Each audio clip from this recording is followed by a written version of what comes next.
സാറേ, ദൈവത്തിൻ്റെ സ്വന്തം നാടാണ് കേരളം.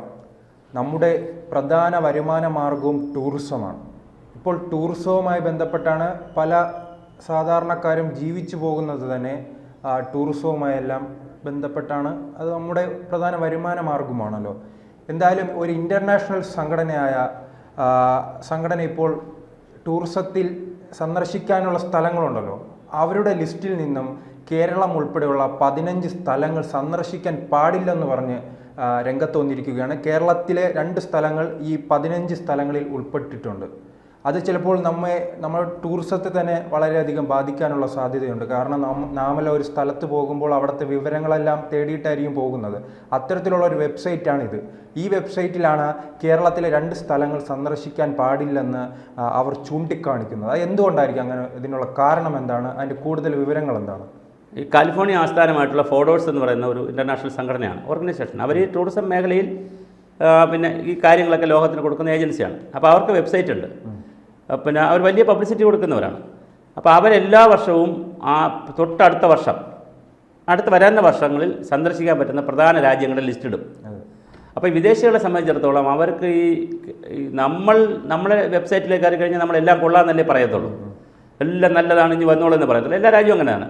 അതിനൊക്കെ റിയൽ പിക്ചർ കിട്ടാൻ വേണ്ടി അവരെന്ത് ചെയ്യും? ഈ നെറ്റിലൊക്കെ കയറി, ഈ സൈറ്റിലൊക്കെ കയറി നോക്കും. അതങ്ങനെ ലോകത്ത് ഒരുപാട് ട്രാവലേഴ്സ് നോക്കുന്ന അവർ ഡിപ്പെൻഡ് ചെയ്യുന്ന ഈ സംഘടനയാണ് ഫോഡോഴ്സ് എന്ന് പറയുന്നത്. FODORS ഫോഡോഴ്സ് എന്ന് പറയുന്ന സംഘടന. അവരിപ്പോൾ എല്ലാ വർഷവും ലിസ്റ്റ് എടുക്കും. അവർ ഈ വർഷത്തെ വർഷാവസാനം ഒരു 2025 സന്ദർശിക്കാനുള്ള രാജ്യങ്ങളുടെ ലിസ്റ്റ് 24 പറയും. 24 23 പറഞ്ഞു. ഇതിപ്പം അവസാന ഘട്ടമാണല്ലോ. ഡിസംബർ കഴിയുമ്പോൾ അടുത്ത വർഷം എവിടെയൊക്കെ പോകണമെന്നുള്ളതാണ്. അതിലവരൊരു 15 സ്ഥലങ്ങൾ, ജപ്പാനിലെ ടോക്കിയോ ഈ മലിനീകരണമായിട്ടൊക്കെ ബന്ധപ്പെടുത്തിയിട്ടാണ്. ടോക്കിയോ, ഹൊയ്ത്തോ, പിന്നെ എവറസ്റ്റിൻ്റെ കുറച്ച് സ്ഥലങ്ങൾ, പിന്നെ ഫിലിപ്പൈൻസിൻ്റെ കുറച്ച് സ്ഥലങ്ങൾ, എവറസ്റ്റിൻ്റെ കുറച്ച് സ്ഥലങ്ങൾ പറയുന്നതാണ്. അവർ കാരണവും പറയും അതിനകത്ത്, എന്തുകൊണ്ടെന്ന് പറയും.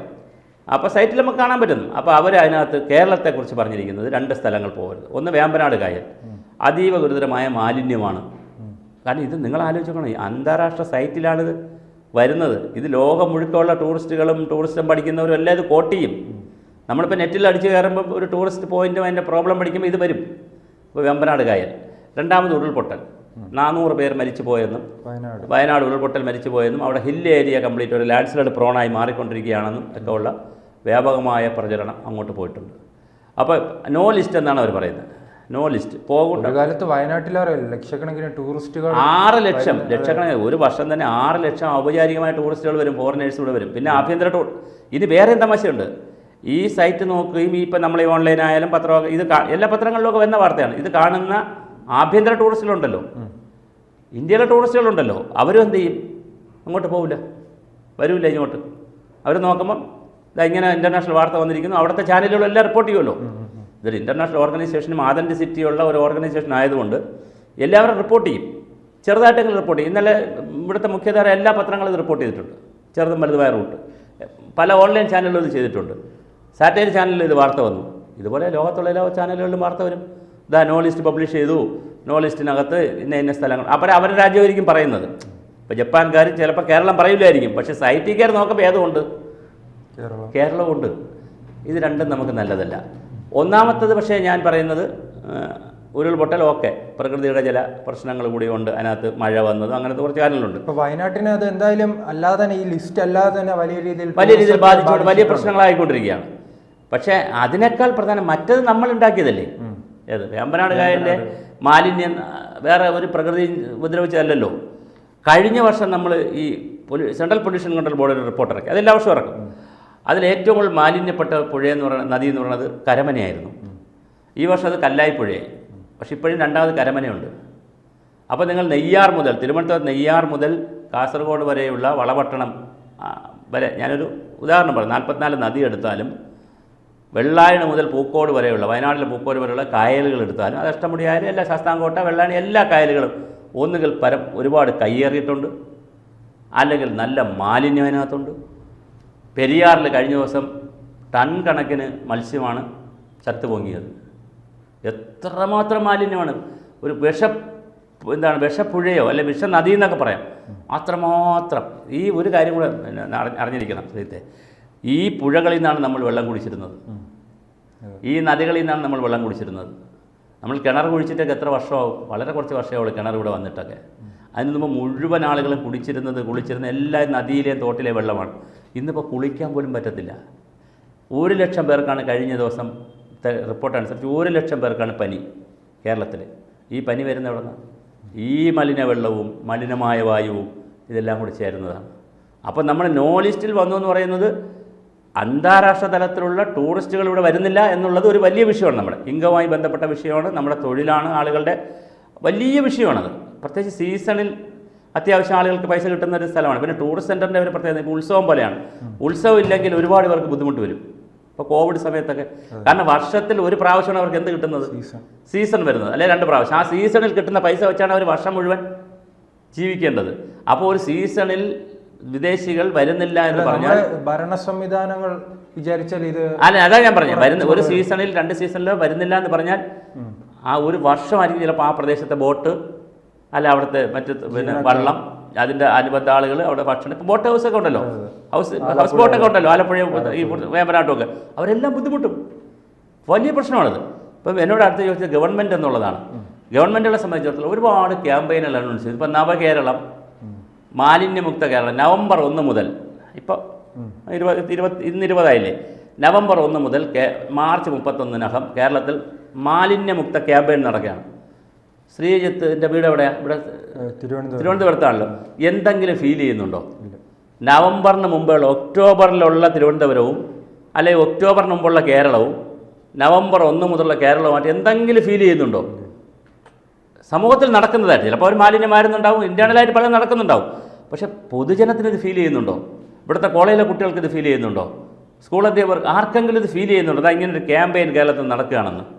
ഇതാണ് ക്യാമ്പയിൻ്റെ സ്ഥിതി. ക്യാമ്പയിന് വേണ്ടി ക്യാമ്പയിൻ, സ്ലോഗന് വേണ്ടി സ്ലോഗൻ, ഇതെല്ലാം ഒരു വശത്ത് നടക്കും. നമ്മൾ പിന്നെ വരട്ടാർ, പമ്പയാറിൻ്റെ കൈവഴി വരട്ടാർ ഗവൺമെൻറ് പല കാരണങ്ങളാൽ നന്നാക്കിയെടുത്തു പല രൂപത്തിൽ. പക്ഷേ വീണ്ടും അത് മലിനമായി. തിരുവനന്തപുരത്തിൻ്റെ കിള്ളിയാർ നന്നാക്കി ഒരു പ്രാവശ്യം, മാലിന്യമൊക്കെ വാരിക്കളഞ്ഞു, വീണ്ടും അത് ചീത്തയായി. കുട്ടമ്പേരൂരാറ് കോട്ടയത്തെ ചീത്തയായി. അപ്പോൾ ജനങ്ങളുടെ സംസ്കാരവും ഇതിനകത്ത് പ്രശ്നമാണ്. മാലിന്യമെല്ലാം ജനങ്ങൾ വലിച്ചെറിയും. ബോട്ടിൽ നിന്ന് വരുന്ന കർശനമായ നിയമങ്ങൾ നമ്മൾ ജനാധിപത്യത്തിൽ എത്ര കണ്ട് നമുക്ക് പാലിക്കാൻ പറ്റും? അതൊരു പ്രശ്നമാണ്. ജനങ്ങളുടെ സ്വഭാവവും മാറേണ്ടതുണ്ട്. ഒന്നുകിൽ നമുക്ക് പരമ്പരാഗത ഒരു കൾച്ചർ കിട്ടണം. ഈ പൊതു സ്വത്തൊക്കെ സംരക്ഷിക്കുന്ന നമ്മുടെ അങ്ങനെ കൾച്ചർ ഉണ്ടായിരുന്നു ഭാരതത്തിൽ. ഒരു മരം മുറിക്കുമ്പോൾ 10 തൈ വെച്ചിരുന്നു, വൃക്ഷപൂജ നടത്തിയിരുന്നു, വൃക്ഷ ആയുർവേദം ഉണ്ടായിരുന്നു, വലിയ രീതിയിൽ സൂര്യനെ ആരാധിച്ചിരുന്നു, പുഴകളെ ആരാധിച്ചിരുന്നു, കാവുകളെ ആരാധിച്ചിരുന്നു. വേറൊരു കൾച്ചറായിരുന്നു. പക്ഷെ അത് ആത്മീയതയായിട്ടൊക്കെ ബന്ധപ്പെട്ടാൽ വേറെ കൾച്ചർ ഉണ്ടായിരുന്നു. നമുക്ക് ആത്മീയതയൊക്കെ അവിടെ നിൽക്കട്ടെ, പക്ഷേ കൾച്ചർ നമുക്ക് കൊണ്ടുവരാൻ പറ്റിയില്ല.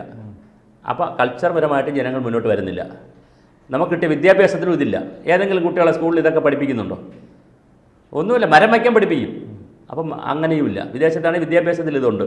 3ാമത് നിയമം എന്ന് പറയുന്നത്, നമ്മളിപ്പോൾ ക്യാമറ ഉണ്ടെങ്കിൽ ഹെൽമെറ്റ് വയ്ക്കും. ക്യാമറയുടെ റീജിയൻ കഴിഞ്ഞാലോ ഹെൽമെറ്റ് വയ്ക്കില്ല. അങ്ങനെ ഒരു കൾച്ചറിലാക്കി നമ്മൾ വന്നിട്ടില്ല. നമ്മൾ ആരെയും കുറ്റം പറയുന്നില്ല. ഇതൊരു സിസ്റ്റത്തെ നമ്മൾ കുറ്റം പറയുകയല്ല. പക്ഷെ നമ്മൾ അങ്ങനൊരു ഒരു ഇതാണ് പൊതു സ്വത്ത് സംരക്ഷിക്കുന്ന, മാലിന്യങ്ങൾ വലിച്ചെറിയാത്ത, പുഴയൊക്കെ സംരക്ഷിക്കുന്ന ഒരു കൺസെപ്റ്റിലേക്ക് നമ്മൾ വന്നിട്ടില്ല. പിന്നെ ഒരു കാര്യമുണ്ട്. ഇപ്പോൾ നോ ലിസ്റ്റ് എന്നല്ലേ പറഞ്ഞിരിക്കുന്നത്. എൻ്റെ ഒരു ഒബ്സർവേഷൻ എന്ന് പറയുന്നത്, കേരളത്തിലെ പബ്ലിക് സ്ഥലങ്ങളൊക്കെ, അത് റോഡാവട്ടെ, പറമ്പാവട്ടെ, ഗ്രൗണ്ട് പബ്ലിക് ആണെങ്കിൽ, എന്നാൽ സ്വകാര്യമല്ലാത്തതെല്ലാം നോ മാൻസ് ലാൻഡാണ്. ആരാണ് എൻ്റെ ഓണർ? ഗവൺമെൻറ് എന്നാണ് നമ്മൾ പറയുന്നത്. പക്ഷേ ഗവൺമെൻറ്റിന് അങ്ങനെ പരിരക്ഷിക്കാൻ പറ്റുന്നില്ലല്ലോ, പറ്റുന്നില്ല. അപ്പോൾ ആരാ ഓണർ? നോ മാൻസ് ലാൻഡാണ്. നാഥനില്ലാത്ത സംവിധാനങ്ങളായിട്ടാണ് കിടക്കുന്നത്. പൊതു സ്വത്ത്, ഇതിന് നാഥനുണ്ടാവണം. ഒരു സിറ്റിസൺസ് എഡ്യൂക്കേഷൻ ഇവിടെ നടക്കണം. ചെറിയ പ്രായത്തിൽ മുതൽ ഒരു സിറ്റിസൺസ് എഡ്യൂക്കേഷൻ നടന്ന് കർശനമായ നിയമങ്ങളും കൊണ്ടുവന്ന് ഒരു കൾച്ചർ നമുക്ക് ഡെവലപ്പ് ചെയ്തെടുക്കണം. ഈ ടൂറിസത്തിൻ്റെ ഇപ്പം നമുക്ക് കോവിഡ് വന്നു, നമ്മളെ ലോകമാകെ ടൂറിസം പ്രശ്നമായി, ഇന്ത്യയും പ്രശ്നമായി, കേരളവും പ്രശ്നമായി. ഇപ്പോൾ ഈ പുതിയ കാര്യങ്ങൾ വരുന്നു. പ്രളയത്തിന് ശേഷവും നമ്മൾ വലിയ ബുദ്ധിമുട്ടി. ഇപ്പോൾ ഇങ്ങനെയും നോ ലിസ്റ്റിൽ നമ്മൾ വരുന്നു. ഇനി ഒരു 2 വർഷം 3 വർഷം ലിസ്റ്റിലേക്ക് വന്നു പോയുള്ള കുഴപ്പം എന്താണെന്നറിയാമോ? പിന്നെ ആളുകൾ ഇങ്ങോട്ടേ ശ്രദ്ധിക്കില്ല. അതൊരു ഒന്നാമത് തന്നെ ശ്രീലങ്കയിലേക്ക് വലിയ തോതിൽ ആൾക്കാർ മാറിപ്പോകുന്നു. കേരളത്തിൽ നിന്ന് ഒരുപാട് സ്ഥലങ്ങളിൽ പോകുന്നുണ്ട്. അപ്പോൾ അത് ശ്രദ്ധിക്കും അവർ. അപ്പം നോക്കാം. അപ്പോൾ അതുകൊണ്ട് തീർച്ചയായിട്ടും നമ്മൾ ലാൻഡ് സ്ലൈഡ് നമുക്ക് ഒരു പരിധിവരെ ചിലപ്പോൾ, അതുപോലെ തന്നെ ഇന്ത്യയിലെ മറ്റ് സംസ്ഥാനങ്ങൾ ടൂറിസത്തിന് വേണ്ടി കോടികളാണ് പ്രൊമോഷനായി മാറ്റി വെക്കുന്നത്. അപ്പം നമ്മൾ ഇവിടെ തീർച്ചയായിട്ടും നമ്മുടെ നാടും ഇവിടെ ഒരു കാര്യം ചെയ്താൽ ഞാൻ പറഞ്ഞ് അവസാനിപ്പിക്കാം നമുക്ക്. ഇതൊന്നും നമ്മൾ ചെയ്യേണ്ട. വൃത്തിയായി സൂക്ഷിക്കുക ഒന്നാമത്തെ കാര്യം. രണ്ടാമത് മര്യാദയ്ക്ക് പ്രവർത്തിക്കുക വരണവരോട്. പ്രകൃതി തന്നെ നമുക്ക് ഒരു വലിയ അനുഗ്രഹം തന്നിട്ടുണ്ട് ഇവിടെ. അതിനെ വൃത്തിയായി സൂക്ഷിക്കുക. വൃത്തിയായിട്ട് വരുന്നവരോട് നല്ലതുപോലെ ബിഹേവ് ചെയ്യുക.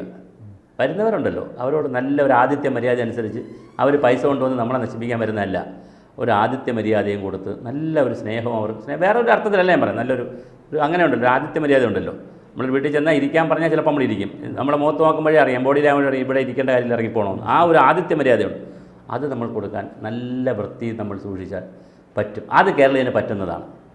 അപ്പോൾ ഈ നോ ലിസ്റ്റ് മാറി എന്തായി വരട്ടെ, യെസ് ലിസ്റ്റായി വരുന്ന വർഷങ്ങളിലെങ്കിലും വരട്ടെ. ഗവൺമെൻറ് സീരിയസ് ആയിട്ട് നമ്മൾ തള്ളിമറിച്ചതുകൊണ്ട് കാര്യമൊന്നുമില്ല. പരസ്യവും അങ്ങനെ പ്രവർത്തിക്കണം, കൃത്യമായി പ്രവർത്തിക്കണം. അതിന് ആക്ഷൻ പ്ലാൻ ഉണ്ടാവണം, വിഷൻ ഉണ്ടാവണം, ഒരു നല്ല മിഷൻ ഉണ്ടാവണം. ഇന്നത്തെ ഇരിക്കുന്ന സംവിധാനങ്ങളെ കൊണ്ടൊന്നും അത് ഒരു കാരണവശാലും നടക്കില്ല എന്നുള്ളത് അവർ തന്നെ തെളിയിച്ചതാണ്. അതുപോലെ വിദ്യാഭ്യാസ നയത്തിലും ഈ സംവിധാനങ്ങൾ ആവശ്യമാണ്, തീർച്ചയായിട്ടും ആവശ്യം. കുട്ടിക്കാലത്ത് തന്നെ ചെറിയ പ്രായത്തിലെ കുഞ്ഞുങ്ങളെ ഈ കാര്യങ്ങളിലേക്ക് ലോകത്തെല്ലാ രാജ്യങ്ങളിലെ നോക്കൂ. റോഡ് തൂക്കുന്നതിന് മാർക്കുണ്ട് കുഞ്ഞുങ്ങൾക്ക്.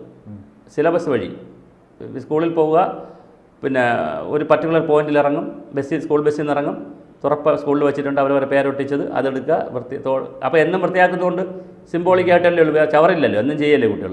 ആ ചെയ്യുന്നതിന് 1 മണിക്കൂറാണ് എല്ലാം കൂടി ചെയ്യുന്നതിന്. വണ്ടിയിൽ കയറുന്ന ഇറങ്ങും എല്ലാവരും 1 മണിക്കൂർ. സ്കൂളിൽ ചെല്ലുമ്പോൾ വാഷ് ചെയ്ത് ക്ലീൻ ചെയ്തിട്ട് വേണം അവരെന്ത് ചെയ്യാൻ സ്കൂളിൽ കയറാൻ. കൈയൊക്കെ എല്ലാം ഹൈജീനായിട്ട് അവർക്ക് മാർക്കുണ്ട്. ഇവിടെ മനുഷ്യാവകാശ പ്രശ്നം, ഇവിടെ ബാലാവകാശം മനുഷ്യാവകാശം കുട്ടികളെല്ലാം ആക്കില്ല. ഇവിടെ വേണ്ട കുഴപ്പമാണ്. സ്കൂളിനകത്ത് നല്ല സ്കൂൾ കൊണ്ടുപോകാൻ സമ്മതിക്കില്ല. ഇതൊക്കെ മാറ്റേണ്ട കാലം കഴിഞ്ഞാൽ ഈ സിലബസൊക്കെ എടുത്ത് പൊളിച്ചെഴുതി നല്ല പൗരനാവാൻ വേണ്ടി പഠിപ്പിക്കും. ഞാൻ ഒരു ഒറ്റ പോയിൻ്റോട് പറഞ്ഞ അവസാനം ഒരു വാട്സപ്പിൽ ഒരു 2 മിനിറ്റുള്ള വീഡിയോ കറങ്ങുന്നുണ്ട്. ഒരു പയ്യൻ ഈ വേസ്റ്റ് വാരുന്നു. അപ്പോൾ അവൻ്റെ ടീച്ചറെ കണ്ടു, സാറിനെ കണ്ടു. അപ്പോൾ സാറേ എന്ന് പറഞ്ഞു, സാറ് മറ്റേ A+B = എന്നൊക്കെ പറഞ്ഞ് പഠിപ്പിക്കുമല്ലോ. സൈനും തീറ്റയൊക്കെ പഠിപ്പിക്കുമല്ലോ. ഇതൊക്കെ എന്തിനാണ് എന്നെ പഠിപ്പിച്ചേ? എനിക്കറിയാമെന്നുള്ള വല്ല ബിസിനസ്സോ മാനേജ്മെൻറ്റോ എല്ലാം പഠിപ്പിച്ചിരുന്നത് ഞാൻ ജീവിച്ചിരുന്നത്. ഇപ്പോൾ ഇതുകൊണ്ടാണ് ഞാൻ ജീവിക്കുന്നത്. ഏത് ഈ ചവറുവാരുന്ന മോശമെന്നല്ല ഞാൻ പറഞ്ഞത്. പക്ഷേ ഈ മറ്റത് കിട്ടിയതൊന്നും എന്തില്ല, പുള്ളിക്ക് വിദ്യാഭ്യാസത്തിൽ കിട്ടിയൊന്നും പ്രയോജനം ചെയ്യുന്നില്ല. അപ്പോൾ നല്ല സിറ്റിസനാവാൻ, നല്ല തൊഴിൽ നേടാൻ ഒക്കെ ഉള്ള പുതിയ സിലബസും വളരെ പ്രധാനമാണ്. അത് ലോങ് ടൈമിൽ നമ്മളത് ചിന്തിക്കേണ്ടതാണ്. അപ്പോൾ ദൈവത്തിൻ്റെ സ്വന്തം നാടെന്ന് നമ്മൾ വെറുതെ പറഞ്ഞതുകൊണ്ടായിട്ടില്ല. ഇത് പ്രകൃതിയുടെ നാട് തന്നെയാണ്. അതിനെ നമുക്ക് ആ രീതിയിൽ എന്ത് ചെയ്യണം, തിരിച്ചു പിടിക്കണം. തിരിച്ചു പിടിച്ചുകൊണ്ടേ നമുക്കിതിനെ മറികടക്കാൻ കഴിയത്തുള്ളൂ.